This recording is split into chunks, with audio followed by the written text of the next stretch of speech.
this kind of political. Yo, this is wild. Andrew from Crucible is on Timcast. Timcast IRL.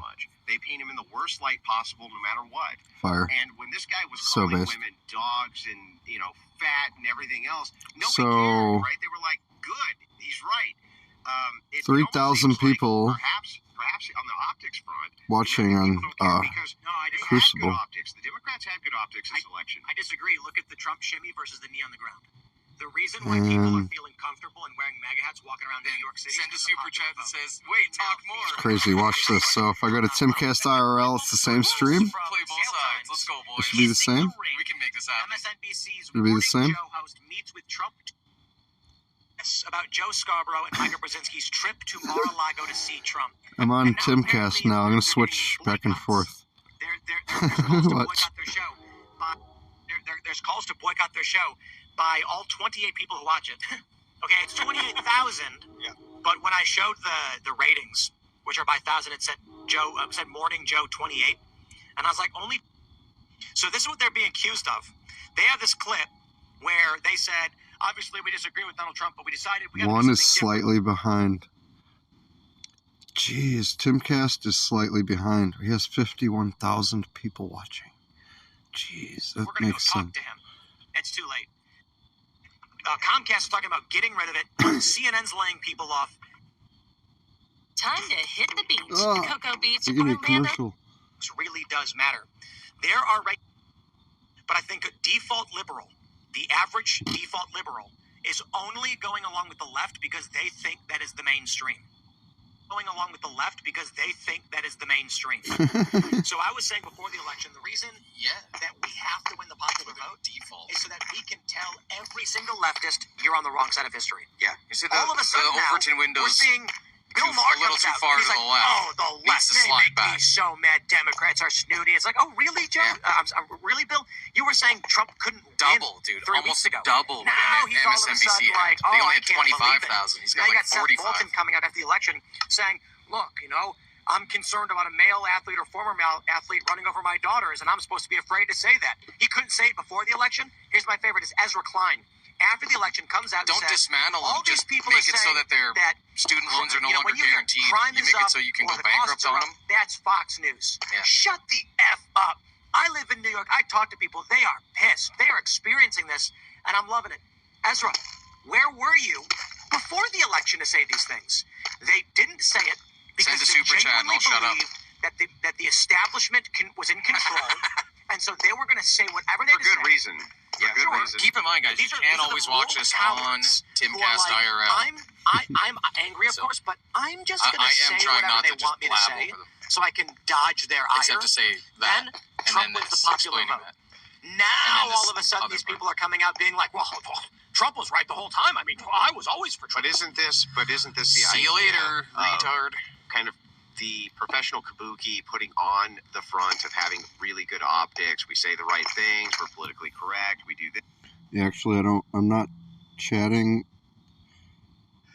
Our memes are not politically correct. I'm going to put on Timcast.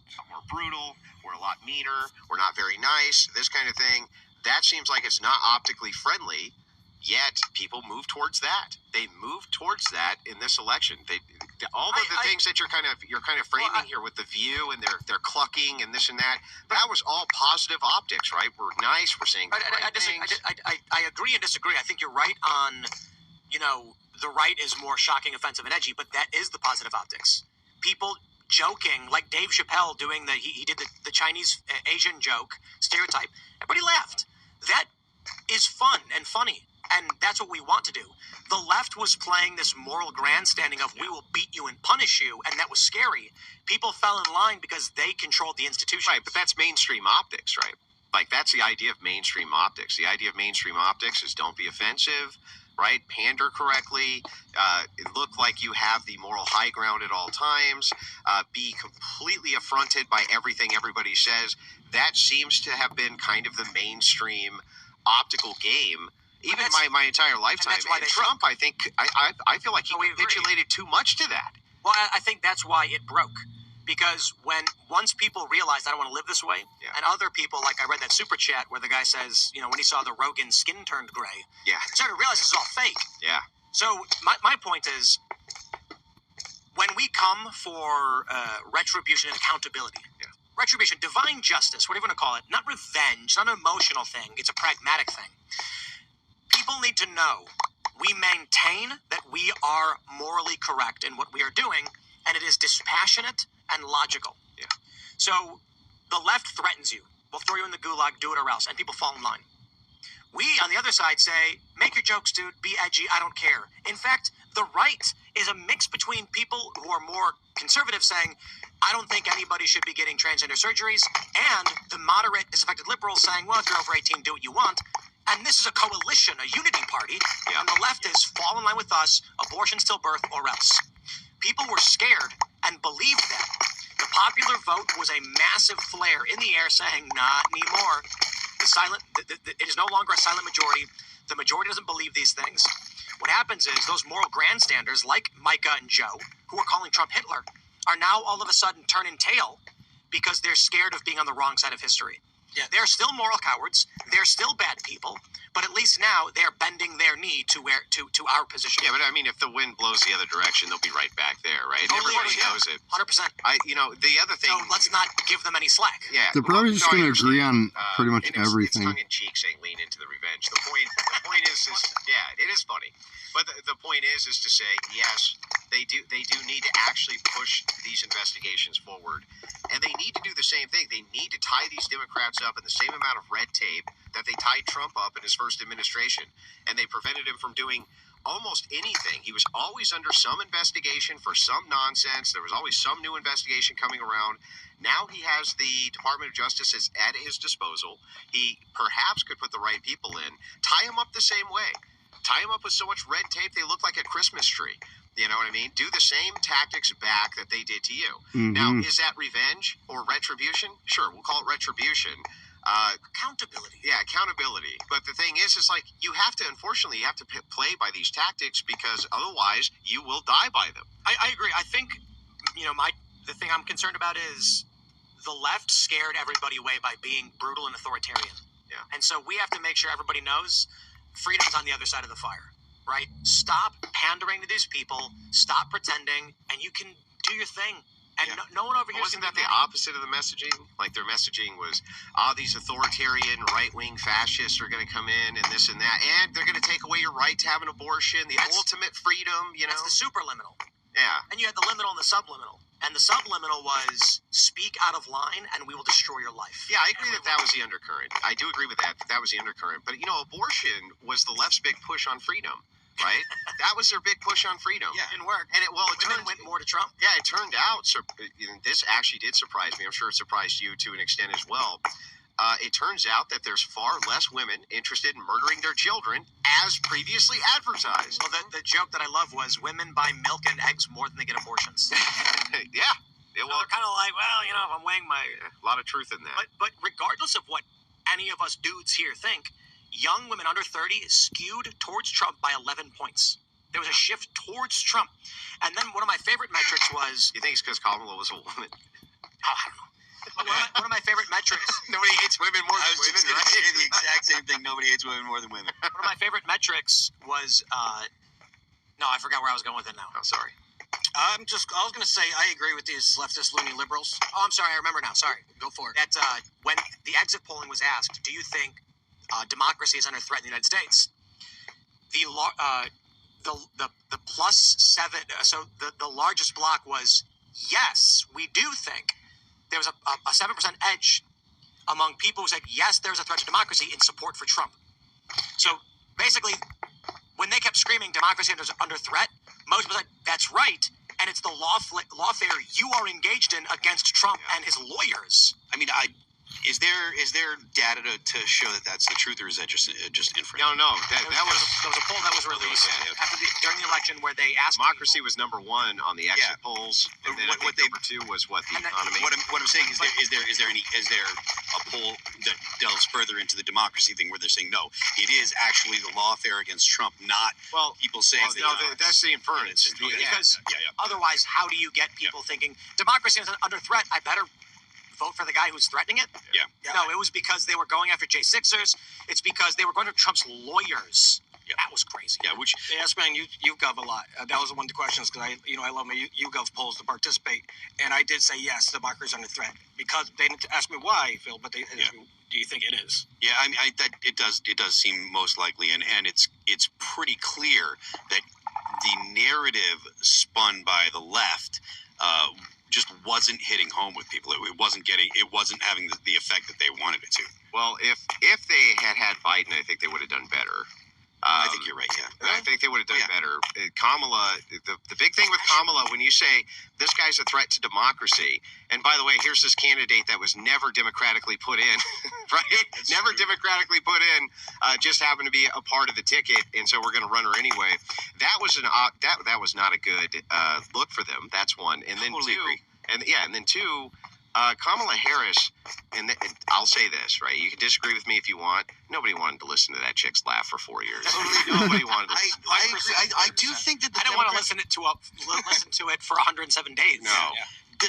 The Democrats, he may have done better, but I still don't think that he would have beat Trump because everyone saw the debate, and it was clear that Joe Biden was not capable. He was not going to be able to do the job. And I don't, especially considering it's another 4 years. It wasn't just like, hey, who do you like better for the next, couple weeks or whatever. It's literally, who do you think can run the country? There was also a really weird thing that happened after that debate that was bizarre, where we went, okay, clearly this guy's out to lunch, right? And they would go, well, Trump looks like he has cognitive decline too. That was the strangest counter narrative that I'd ever seen. I was like, "What are you talking about?" They really leaned into the "I know you are, but what am I?" Yeah. Or they were just like it was. Well, Trump looks like he's got cognitive decline, and then Kamala Harris was like, build that wall," and like she threw on the mat. Biden put on a MAGA hat. Like they literally were leaning. Like they just started stealing his policy ideas with the no tax on tips and all that stuff. So I do think that hurt the Democrats as well. So let's jump to this. We got some of the Daily Mail. Inside tense, CNN all hands call where CEO warns staff not to obsess over Trump as they face layoffs. They have no choice but to obsess over because they got nothing left. And then slash 8% of their staff as major news outlets stop buying its content. You'd think the media would be super happy, right? Like the media when they were covering Trump and all the Trump outrage and this and that, like they were doing better than ever. Yes, not anymore, right? That's when they had the popular vote. Get in the crystals. So Hillary Clinton wins the popular vote, and they're like, let's lean into this. More people hate Trump than like him. Yeah. That's the majority market share. CNN is in a bind now. After 2020, they could lean into it as well. But Trump kind of dipped out for a couple of years after 2021. He was not, Ron DeSantis was actually the favorite to win for a period and predicted. Once Trump comes back, they start gleefully, twirling their mustaches. Then Trump wins the popular vote, and now they're like, okay, we don't want to be the minority market share in this one. If they double down and go anti-Trump for the next 4 years, they are intentionally burning down what little they have left. Well, what do you think the strategy is then? They're not just going to let the guy govern. Micah Brzezinski and Joe Scarborough were like, we met with Donald Trump, and we're going to open those communications again. Because they're like, that's it. Yeah. We're done. MSNBC is dude. On YouTube, they get like 5,000 views. Yeah.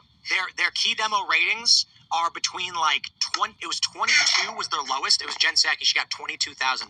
You know what the worst thing in the world is for these people? I mean, could you imagine being Jen Psaki, looking into a camera and knowing that no one is listening? That's MSNBC right now. It's all of them. It's all of them. Yeah. And but what about this? Why did it take the Associated Press so long to call that election? Why? Which one? This one. Oh, right. Decision. It took forever. Like, yeah. I mean, we knew. Everyone knew. Like, why won't the AP call it? Why won't the AP call it? their credibility of all of the major news networks is basically dashed. Even the left doesn't seem to like them anymore. Nope. And so I'm not sure exactly how they make a recovery from this. I think maybe they just don't, right? Maybe they just don't make a recovery. I think, CNN, with the views they're getting on YouTube, will not be able to afford any of their staff. Are they getting more than MSNBC? They are. Yeah, CNN gets between like 50 and 150. Yeah. It's not bad. It's like mid to large size podcast. So the bigger podcasts may get a lot more than that. I think for Timcast IRL, our segments can vary dramatically, like most podcasts. So I don't know. We average on IRL like 80, but some of the clips are like 500. The episodes are usually around 500 plus. We have other platforms. So all in all, we get 3.5 million on average because we do the average for the ad sales, which is happening now. And then the morning show, I average 225K per video. So sometimes they're smaller, depending on the news day. Sometimes they're bigger. You scroll through CNN's, it's not bad. Mid to large size podcast. Hey, how much can that really support? You can't hire Anderson Cooper off those numbers. Right. He gets $20 million a year. Doesn't that lady? Where does she work for? Kate Collins. Is she MSNBC? 3 million. No, she's CNN. She's CNN. $3 million. Can you believe that? Yes. Wow, she got a good agent. Yeah. I mean, What does Scarborough It's the pull pretty out? face. Scarborough, I think, is like 5 to 8 million or something. Might be 8 million. Check it out. For 20,000? It wasn't always that bad. I know it wasn't. No, but it's been getting bad, though. they get 1 million among people older than 72. Yeah. And so 5 more years, which it's not even about that. There's no way. Look, they get the 72 and up crowd. I think MSNBC is 72. I think Fox is 67, and like CNN is 70. Yeah, it's bad. He's 8 to 11 per year. 8 to 11. The thing about MSNBC is people stop advertising even to those who are alive at a certain age. There's very little to advertise because if you're in a nursing home where you're being taken care of by your family, you're not making these financial decisions anymore. Yeah. So Fox is big on reverse mortgages. And it's like an old woman sitting in her house, and the guy is yelling at her, and he's like, "You can get a term loan or whatever." Life alerts. Little life alert, reverse mortgage. Yeah. Reverse mortgage. And they got Tom Selleck. Gold's the big one, too. Gold is real big. For old folks, or just For old Gold is actually legit, though. Yeah. Like Costco did that gold sale, and they sold out right away because nobody trusts the state of the economy.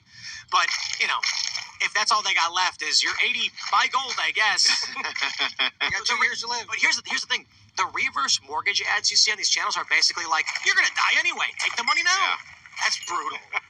Don't got kids? So what? But I mean, yours. can you blame them? Like, it's true. It is true, right? It's like, you're going to die soon. You might as well get the reverse mortgage. But back to this. Yeah, I mean, we've known that the mainstream media was dying off for a long time. I remember listening back years ago to Mark Dice. And remember, he used to talk about this all the time. He'd be like, look, I'm a guy in a kitchen who does better than most of these mainstream media networks. And he was right. He was doing better. 2013, I went to the heads of Vice, and I said, we should make a YouTube channel for each personality that you guys have signed as talent. And you should have a producer come in and ask them to shoot a video where they explain the stories they're working on, what the stories are. And you can do those once per day. Hey, what's the latest? And you are going to make bank. And they're like, that's a really good idea. And then never did it. Mm-hmm. And the reason why, largely because Vice was run by older Gen Xers and young, I think mostly older Gen Xers. And the only thing they cared about was getting a cable contract. Oh. I mean, this is a company that was born from a physical magazine. And to them, it was a cable contract, the guarantee. You're talking about Gavin's Vice? Yes. Oh, okay. So he was long gone. Yeah. But they were basically like, once we get that cable channel, we got guaranteed revenue. And I was like, in 2013, you should be on YouTube. For them, they were kind of like, yeah, we do YouTube. I don't know, whatever. We want cable TV because YouTube was small. Now YouTube's everything. And Vice is bankrupt and wiped out. Yeah. They could have done it. They could have had it. They could have had exactly what we're doing right here. And so could ABC News. They don't listen because they're big machines that don't know how to adapt. So now, what did they do? You know what? They chased after the short-term high. They said, Orange Man is bad, run with it. And now, Orange Man is not bad. He's actually quite popular. Everyone's doing the Trump shimmy, even the NFL, John Jones. Oh, yeah. And now, Micah and Joe have no choice. I bet Joe and Micah sat down, and Joe looked at Micah and was like, Donald Trump's popular. Who are we talking to? And the producer came in and said, you had 28,000 heat demo viewers. You're talking to nobody. And I got to be honest, Joe, those viewers, hotel lobbies. That's it. so no one listens anymore. He's going to have to go pro-Trump. And they dropped so many right after. AOC's trying too. Because because Monday they called him right next. He's adjacent to Hitler, and then by Friday they're having lunch with the guy. Look, when you spend, Lunch with Hitler. Yeah. right? When you spend as much time doing exactly what we're talking about, calling him Hitler, calling all the most terrible names that you can come up with, and saying that he's literally the reincarnation of the worst dictator of the 20th century, blah blah blah blah blah, and then he wins not just the Electoral College, but wins the popular vote. Smart people are going to recalibrate, and you have to say, okay, look, this didn't work. What am I missing? Right now, I do think that they deserve to be scrutinized. I'm not saying that you should respect I only see him doubling down, though. I mean, with Joe and Mika. These dinosaurs may not, but if you look at these general YouTubers or people like this who are now dispensing the news, right? These are the guys who are now dispensing it. They may use these as sources. They're morons. Right? But people are getting they're getting their news from all these little tiny little channels everywhere. They might use these as sources, but that's where people are getting it. They're doubling down. They're like, look, yeah, absolutely, Democrats don't need to change anything. This was a fluke. This was a one-off. Hassan, All those terrible people. yeah, your destinies. They are, but they're all idiots. Like they're feeding. Yeah, but why should we expect change from them then? If that's not what I'm. That's not. Was it you That wasn't the debating argument Destiny? I was making. I don't know if it was you debating Destiny, but someone brought up democracy. He was saying that Trump was a threat to democracy or something like this, and then someone mentioned if Trump wins the popular vote, isn't that democracy? Yeah. And he was just like, oh well, now is it really about democracy? No. I wonder. Well, of course, I know that the answer is no. I'm saying he wants to make the argument that it's about democracy only because they won the popular vote and assumed Kamala was going to win the popular vote. Yeah. Bill Maher said Trump can't win. He's not going to win. Kamala's going to get the popular vote at least. Once they realized that was not true and Trump is the more popular side of history, now so many of these people are changing their tunes. I doubt Kyle or Pac-Man or Sam Cedar, any of these people, Destiny, they're not going to change their tunes because they've embedded themselves in this fringe ideology and hateful rhetoric. They're in trouble. Big trouble. Because what happened with the adpocalypse and cancellation is going to start happening to them. It's quite simple. Already happening on Twitch. Oh, right, they're getting banned. Yeah, banned. Done. Lefties are? Yeah. Who's the? Yeah. There was a big story recently. Who was the big? They're fighting right now with Hassan, right? The Twitter adpocalypse. Yeah, the Twitter adpocalypse. Sorry, the Twitch. Yeah, Twitch adpocalypse. I mean, the thing is, you see this across the board. The left is getting absolutely demolished on rhetoric. They overplayed their hands, but I'm telling you, none of these newscasters, leftist creators, are saying anything other than double down, double down, double down. The TikTok trends that I see when I engage with these TikTok lunatics all over the internet, and I do it all the time, is the same exact thing. Double down, double down, double down, double down. They say orange man bad, Trump is bad. We're not changing anything. They don't seem like they want to change anything. Let's jump to this from Tribune.com.pk. I have no idea what this is. What is this? The Express Tribune. They say Asmongold blames Hassan Abi for Twitch's adpocalypse affecting streamers' ad revenue. It's actually Destiny's. Destiny is? Well, it's not Destiny himself. It's Destiny's followers because they're going after us. Well, let's get the story first. Yeah. All right. They say Asmongold explained his position during his broadcast, saying Hassan clearly is one of the biggest proponents of this. I would say he is the main reason. Yet that a majority of the examples used in discussions about demonetization on Twitch pertain to Hassan Abi. That's Hassan Piker. Maybe not 90, maybe 80, 70, but it is the majority of all examples in the entire platform. The adpocalypse refers to a reduction in ad revenue across Twitch, reportedly affecting some creators by as much as 90%. Yeah. Industry experts, including Devin Nash, have previously linked the issue to polarizing political content on the platform. Hassan Abi has faced criticism for his coverage of Middle Eastern conflicts, with allegations of promoting anti-Semitic rhetoric. U.S. Congressman Richie Torres even cited Hassan Piker in a congressional letter accusing Twitch of amplifying extremist voices. Asmongold defended his stance, stating, "You can say it's unfair, that's fine, but you can't say that it's not happening, or that it's not the reason." He also criticized Twitch for its inconsistent moderation policies. He going to mention that Twitch has not officially commented on the controversy, but recently updated its hateful conduct policy regarding the term Zionist. Because the ADL told him to. Is that, well, look, hey man. Yeah, not kidding. The ADL put in a policy. They said, nope, you got to do this. They capitulated to the ADL immediately. This is liberals and leftists welcomes to leopard ate my face. Yeah. Leopards hit my face. They advocated and begged, and to this day, they still beg for it. And I am happy to watch them crumble and wither into a dried husk of their former Well, selves. the gamers all over Twitch are like, no, they want all political content off of Twitch. Gamers are begging Twitch to get rid of political content. We don't want it. We want ad-friendly content. That's us gaming, right? That's ad-friendly content. We don't want this. But for Twitch, these guys are cash cows, right?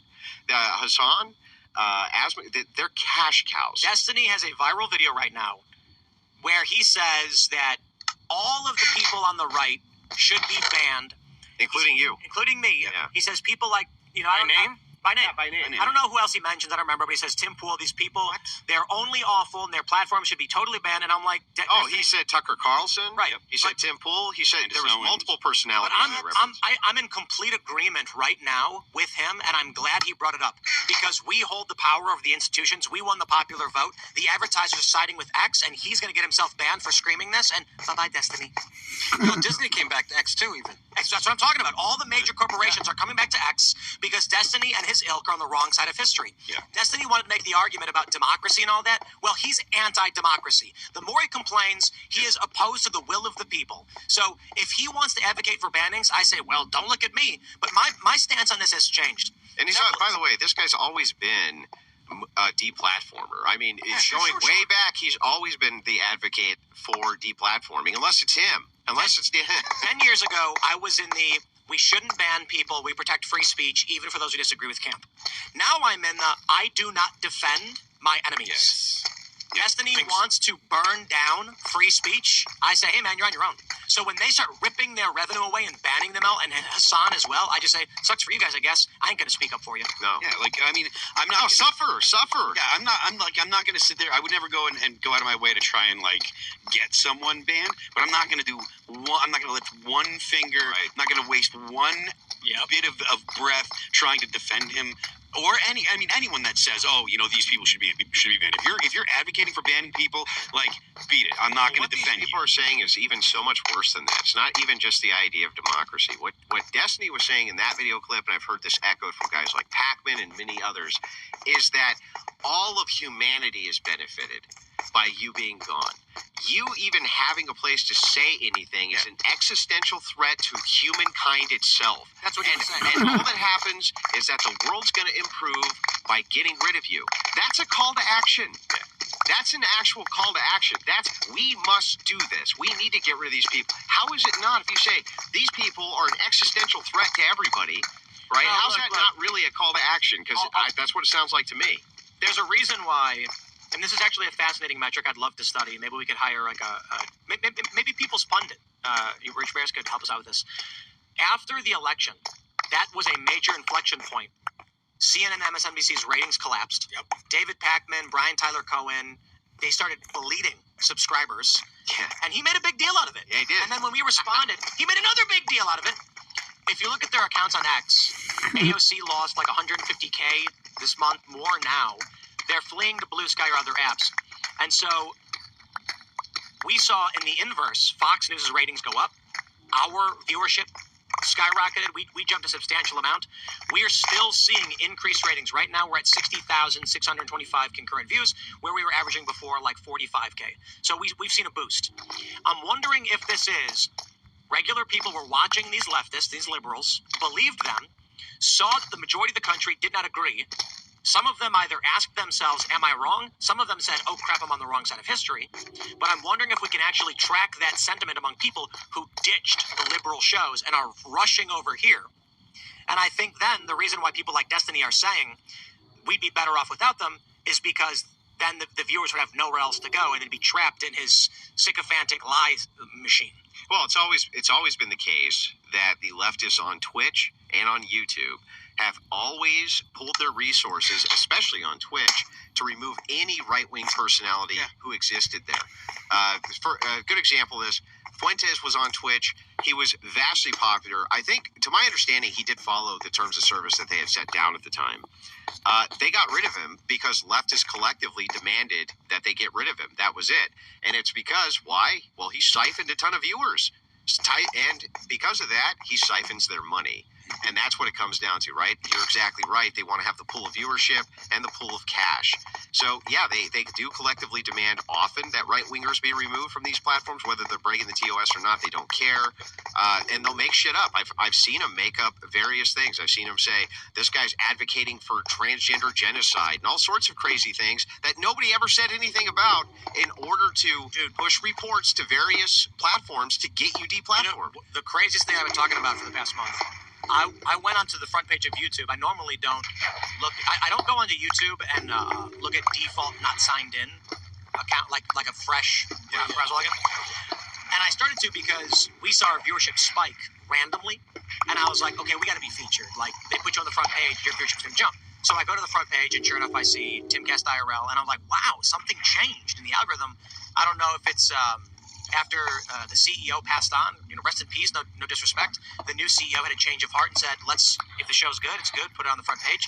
What I noticed, though, when I started looking, there are channels that will take a clip of me from this show talking about, I don't know, roosters, and then put that in a screen with Cenk Uygur, who is talking about tax rates from 5 years ago, and make it seem like we're debating.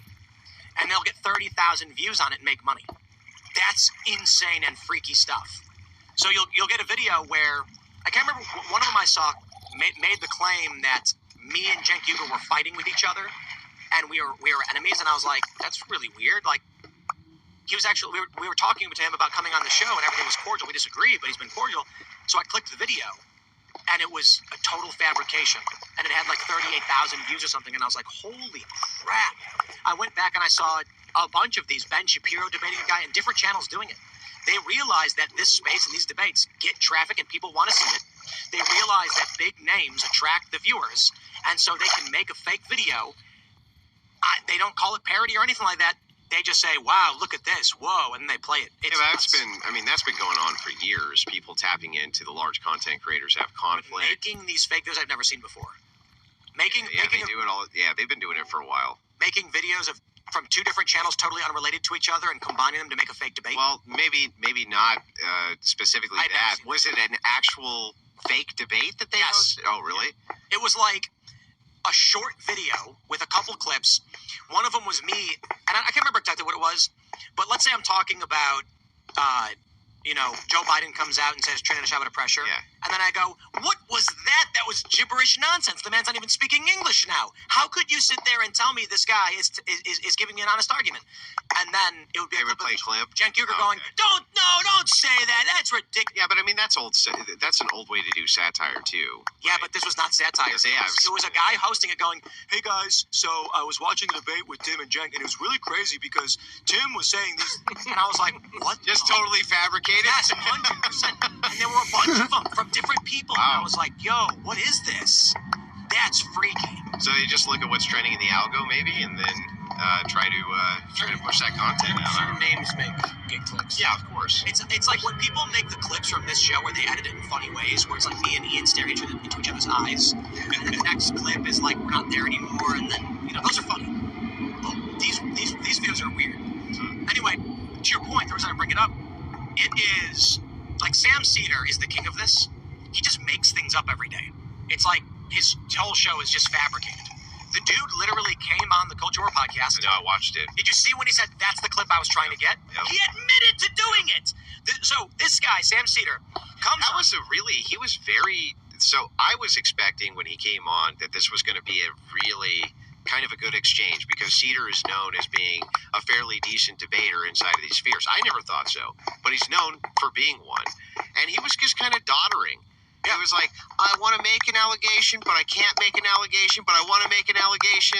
The best example is, I outright said I'm pro-choice. I think due to the impossibility of regulating certain issues pertaining to health, and so I said, the Supreme, so I don't want to relitigate the whole argument. The point was, Supreme Court has to give us an answer on personhood as to whether the 14th Amendment applies to the unborn as persons, not citizens. We don't have that. I believe a conservative court will, and that will ban abortion overnight. It would require adjudication for it. Personally, I said, as of right now, I'm more pro-choice. I think abortion is wrong, but I see it an impossibility in properly regulating it right now because of various issues. Cringe, Tim. Sure, that's fine. Tim. And that's fine. And I said, so I think, I don't know if it's 15, 18, 22 weeks, whatever that number is, we'll find where a woman can just go in. Get in the crystal, and Tim. He then asks me a hypothetical. Tim. How would you deal with consent? I'm like, you should get a rape kit, I guess. And he was like, so a woman would have to get a rape kit to prove that she didn't consent. And I was like, yes. My argument was never that I thought women should be forced to do these things. Mine was, I'm pro-choice up to a certain amount. Pre-viability, a woman doesn't need a reason at all. I think it's wrong, and we want to go the Ron Paul route. It should be unthinkable, not illegal. In the event of consent, he asks me, he then goes off and starts saying things like, you're disgusting, you son of a, you're so gross. And I'm sitting here being like, oh, here he goes. You're trying to get a clip. After he was finished with his overly emotional rant, he just calms down and goes, that was the clip I was trying to get. Outright admitting on the show, he just wanted to cause a scene. It's remarkable. This is what the left does, and this is why they lose. If I said something to you like, if you were a leftist, Andrew, if you were like a hardcore leftist, what do you think, tax-wise, what tax rate would you advocate for? 90%. You insane! Exactly. You really? And then you're disgusting. And then what we do is we clip the part where I say, "What tax rate would you advocate for?" You say 90%. Yeah. And I claim, and that's what he does, and it's fake. His whole show is fake, and this is what they do. And so the reason why they don't like the competition is because they want to be able to lie, manipulate the algorithm, make money. They are what they project onto others. They say everyone else is grifting, and it's one big scam. But you know what? Greg Gutfeld, I gotta give him credit for it every time I say this because it was masterfully said. The left, their whole worldview is downstream from hoaxes. Everything they talk about is derivative of a hoax.